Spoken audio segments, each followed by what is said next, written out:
Անկոչան, իրականում մեր նիստի մեծ մասը փակ էր, բայց կարելի է ու այսինքն այս խորհրդարանի վերջին բյուջետային է, բայց հետագայում ունենք ԱԱՑ պետի,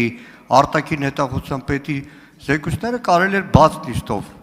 ներկայացնել, հատկապես ԱԱՑ պետի հետ կապված ոչինչ չասեց, գրեթե ոչինչ չասեց։ Հիմա հարցս, որը քննարկվել է նաև հանձնաժողովում, տարբեր ԱԱՑ պետին հատկապես ուղղված հարցումներից, տարբեր գերատեսչություններ գրավոր հարցումներից հետո։ Ի սկզբանե, երբ որ 44-օրյա քննիչ հանձնաժողովը ձևավորվեց, մենք մեր դիրքորոշումն արտահայտեցինք, կասկածի տակ դրեցինք օբյեկտիվությունը, հասարակական վստահելիությունը եւ այլն։ Անցավ 3 տարի, հիմա հասկանում ենք, որ չկա ինչ որ անորոշ բան է, բայց գաղտնի բաժնում դրված է մի թղթածրար, որտեղ կան խայտառակ արձանագրումներ, որ 18 թվականին բարձրագույն զինվորական պաշտոնի նշանակում է կատարել Նիկոլ Փաշինյանը խիստ կասկածելի հիմքով։ Կա արձանագրում, որ բարձրագույն զինվորական պաշտոնի եղել է մարդ, որը չի բացառում, որ այլ երկրի ազդեցության գործակալ է։ Կա արձանագրում, որ տասնյակ միլիոնավոր դոլարների ռազմական գնում է կատարվել հակառակ ձեր զգուշացումների Նիկոլ Փաշինյանին, բայց որևէ արդյունք չունի։ Կա արձանագրում,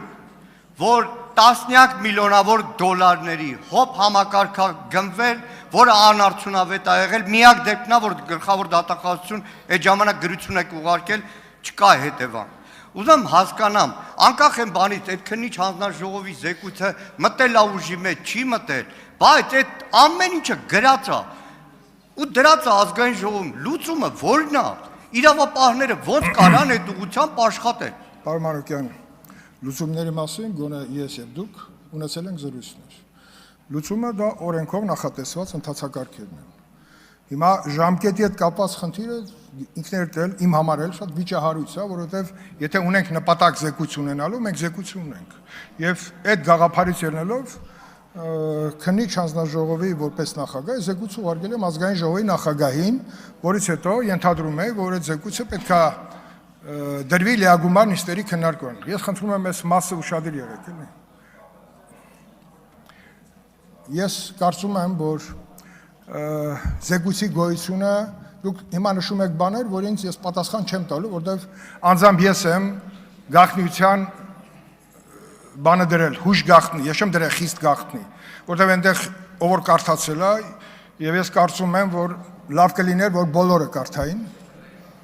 որովհետև այդ աշխատանքը հիմա գտնում առաջի բաժնում, բայց պարոն Մանուկյան, որպեսզի ձեր նշած կառույցներին դուք նամակը գրեք եւ ստանաք պատասխան, մենք հիմա կազմակերպել ենք ազգային ժողովի աշխատակազմի հետ, պարոն Առաքելյանի հետ, պայմանավորել ենք, որ այն ամբողջ 16000 էջից բաղկացած նյութերը պետքա տեղափոխվի առաջի բաժին, որից հետո պետքա որոշում կայացվի այդ նյութերին հասանելիություն տալ պետական այն կառույցներին, որտեղ իրենք այդ ուսումնասիրելու եւ որոշումներ կայացնելու հնարավորություն կունենան առաջի հերթին գլխավոր դատախազություն, ազգային անվտանգության ծառայություն, պաշտպանության նախարարություն, որտեղ այդ ամբողջը մեկ տեղված է այս շենքում։ Ուրիշ տեղ չկա, որ այդ ամբողջը դրված լինի։ Այդ արխիվը շատ կարևոր է, որպեսզի հետևանքները իմ եզրակացությունը, որը ներառված է անձամբ իմ զեկույցի վերջին մասում 45 կետից բաղկացած, դրանք շատ կարևոր են, որպեսզի մենք դասեր քաղենք, թե ինչ է եղել։ Իսկ ինչ վերաբերվում է դուք ասացիք կադրային քաղաքականության, Արշակ Կարապետյանին կարծեմ վերջերս նորից հետախուզում են տվել։ Շատ լավ։ Իսկ ինչ վերաբերում է հոպի հետ կապված, պարոն Մանուկյան, հոպի այդ մասը ասականների, երբ որ տեսանք մեծ ծավալի, հա, ինչ որ ասեմ բաց թողումներ, անմիջապես քննիչ հանձնաժողովը որոշեց, որպեսզի այդ նյութերը ուղարկի գլխավոր դատախազություն։ Թե ինչ ընթացք ունեցավ, կարելի է նաև հետաքրքրվել հասկանալու համար, որովհետև սպառազինության ձեռքբերումը գիտենք շատ վիճահարույց է եղել տարիներ շարունակ եւ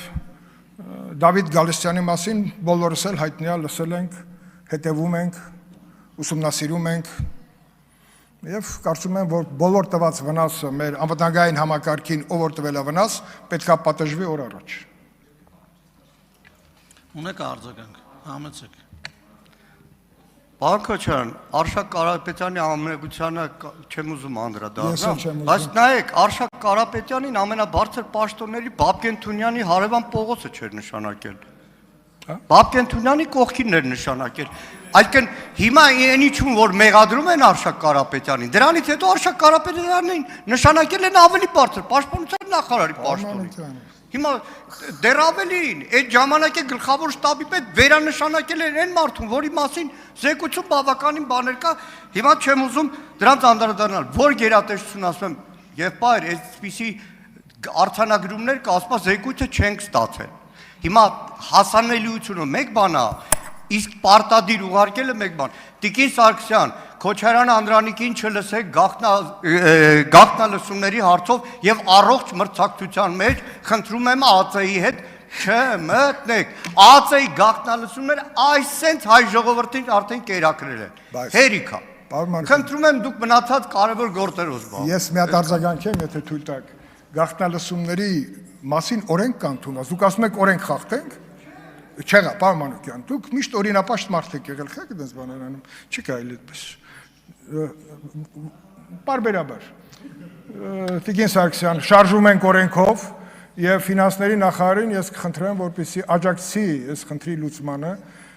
Պարոն Օսյան, սա շատ կարևոր խնդիր է։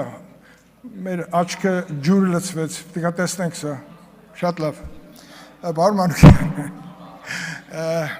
դուք շատ լավ գիտեք, որ պաշտպանական գերատեսչության ձևավորման փուլում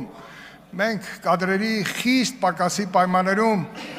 ով ասես եղել է այնտեղ, հետագա ֆիլտրացման process-ը, զտման, մաքրման, ուսումնասիրման, դա շարունակական է եւ մինչեւ հիմա էլ։ Եվ կհասնենք մի օր այն վիճակին, որ